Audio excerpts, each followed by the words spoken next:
Hello viewers, വാവ കിച്ചണിലേക്ക് എല്ലാവർക്കും സ്വാഗതം. അപ്പോൾ ഞാനിന്ന് വന്നിരിക്കുന്നത് നല്ലൊരു 4 മണി പലഹാരത്തിൻ്റെ റെസിപ്പി ആയിട്ടാണ് കേട്ടോ. അരിപ്പൊടിയും മുട്ടയും നാളികേരം കൊണ്ടുള്ള നല്ലൊരു 4 മണി പലഹാരം. അപ്പോൾ നമുക്കത് എങ്ങനെയാണ് ഉണ്ടാക്കുന്നത് നോക്കാം. അതിനു മുമ്പ് നിങ്ങൾക്ക് എൻ്റെ വീഡിയോ ഇഷ്ടപ്പെടുകയാണെങ്കിൽ എന്തായാലും ഒന്ന് ലൈക്ക് ചെയ്യാനും ഷെയർ ചെയ്യാനും സബ്സ്ക്രൈബ് ചെയ്യാനും മറക്കരുത്. അപ്പം നമുക്കത് എങ്ങനെയാണ് ഉണ്ടാക്കുന്നതെന്ന് നോക്കിയാലോ. അതിന് വേണ്ടിയിട്ട് ഞാൻ ഒരു 1/2 കപ്പ് അരിപ്പൊടി എടുത്തിട്ടുണ്ട്. അത് വറുത്തതോ വറുക്കാത്തോ ഏത് വേണമെങ്കിലും എടുക്കാം. ഞാനത് വറുത്ത അരിപ്പൊടിയാണ് എടുത്തിരിക്കുന്നത്. പിന്നെ അതിലേക്ക് ഒരു 1/2 കപ്പ് നാളികേരം വേണം. പിന്നെ ഒരു നുള്ളു ഉപ്പ് വേണം. പിന്നെ ഒരു മുട്ട വേണം. പിന്നെ പഞ്ചസാര, ഇതിന് 2 സ്പൂൺ പഞ്ചസാര എടുത്തിട്ടുണ്ട്. പിന്നെ 2 ഏലക്കായും വേണം. ഇത്ര സാധനമാണ് ഈ പലഹാരം ഉണ്ടാക്കാനായിട്ട് വേണ്ടത്. നല്ല സിമ്പിളായിട്ട് നല്ല ടേസ്റ്റുള്ള നല്ലൊരു പലഹാരമാണ് കേട്ടോ. അപ്പോൾ ആദ്യം നമുക്ക് ഈ പഞ്ചസാരയും ഏലക്കായും കൂടി മിക്സിയിലൊന്ന് ഇട്ടിട്ട് ഒന്ന് പൊടിച്ചെടുക്കാം. അപ്പോൾ ഞാൻ പഞ്ചസാരയും ഏലക്കായും ഒരു മിക്സിയുടെ ജാറിലിട്ടിട്ട് പൊടിച്ചെടുത്തു കേട്ടോ. ഇനി എന്താ നമ്മൾ ചെയ്യേണ്ടതെന്ന് വെച്ചാൽ നമുക്ക് ഈ അരിപ്പൊടി ഒരു ബൗളിലേക്ക് മാറ്റാം.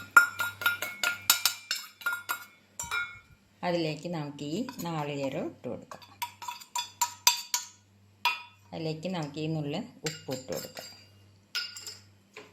അതിലേക്ക് നമുക്ക് ഈ മുട്ട ഒരെണ്ണം പൊട്ടിച്ചിട്ട് ഇട്ട് കൊടുക്കാം.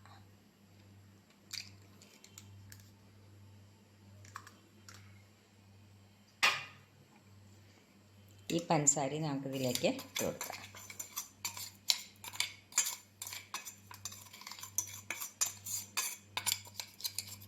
മധുരം നോക്കിയിട്ട് കൂടുതൽ മധുരം വേണമെങ്കിൽ നമ്മൾ കുറച്ചും കൂടി പഞ്ചസാര ഇട്ട് കൊടുത്താൽ മതി. ഇത് നല്ല പോലെ ഒന്ന് മിക്സ് ചെയ്യട്ടെ.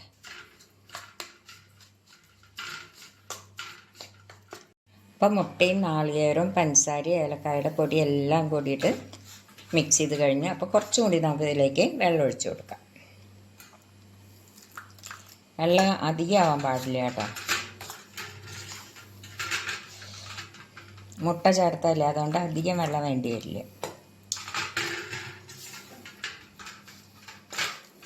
അപ്പം ഞാൻ ഈ മാവിലേക്ക് ഞാൻ ഇതിന് ഒരു 1/2 ഗ്ലാസ് വെള്ളം കൂടി കേട്ടോ കൂട്ടിയിരിക്കണത്. അപ്പോൾ കണ്ടില്ലേ ഇതിൻ്റെ പാകം അങ്ങനെയാണ്. പിന്നെ പഞ്ചസാര നിങ്ങൾക്ക് മധുരം നോക്കിയിട്ട് കൂടുതൽ വേണമെങ്കിൽ കുറച്ചുകൂടി പഞ്ചസാര ഇട്ട് കൊടുക്കുക. എന്നിട്ട് നല്ല പോലെ ഒന്ന് മിക്സ് ചെയ്താൽ മതി. ഇനി നമുക്കത് എങ്ങനെയാണ് ഉണ്ടാക്കുന്നതെന്ന് നോക്കാം. അതിനായിട്ട് ഒരു ചീനച്ചട്ടി അടുപ്പത്ത് വെച്ചു. അതിലേക്ക് നമുക്ക് കുറച്ച് എണ്ണ ഒഴിച്ചു കൊടുക്കാം.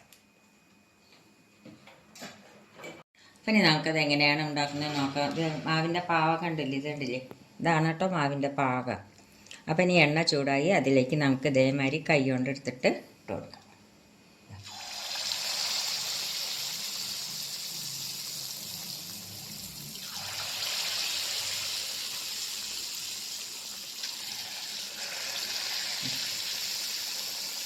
കണ്ടില്ലേ നല്ലപോലെ വീർത്ത് വന്നിട്ടുണ്ട്. മുട്ട ചേർത്തോണ്ട് കണ്ടില്ലേ നല്ല ടേസ്റ്റുള്ള പലഹാരമാണത്. കുട്ടികൾക്കൊക്കെ നല്ല പോലെ ഇഷ്ടമാവും. നമുക്ക് ഇത് മറിച്ചിട്ട് കൊടുക്കാം.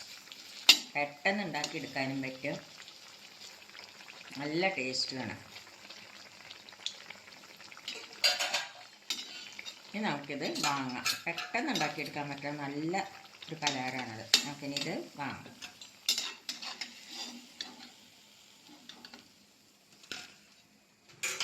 അതേമാതിരി നമുക്ക് ബാക്കിയുള്ളത് ഇതേമാതിരി നമുക്ക് ഉണ്ടാക്കിയെടുക്കാം. അല്ലല്ലോ വേണമെങ്കിൽ നിങ്ങൾക്ക് സ്പൂണോട് ഇട്ട് കൊടുക്കാം കേട്ടോ. ഞാൻ ഇപ്പോൾ കൈ കൊണ്ട് ഇട്ട് കൊടുക്കുകയാണ്. ഒന്നും കൂടി നല്ലതായി തോന്നുന്നത്. അപ്പം നമ്മുടെ എളുപ്പത്തിൽ ഉണ്ടാക്കിയെടുക്കാവുന്ന അരിയും മുട്ടയും കൊണ്ടുള്ള 4 മണി പലഹാരം റെഡിയായി. കുട്ടികൾക്കെല്ലാം ഇത് നല്ലപോലെ ഇഷ്ടപ്പെടും. അപ്പോൾ എല്ലാവരും ഇതൊന്ന് ഉണ്ടാക്കി നോക്കുക. ഇഷ്ടപ്പെടുകയാണെങ്കിൽ ഒന്ന് ലൈക്ക് ചെയ്യുക, ഷെയർ ചെയ്യുക, സബ്സ്ക്രൈബ് ചെയ്യുക. താങ്ക്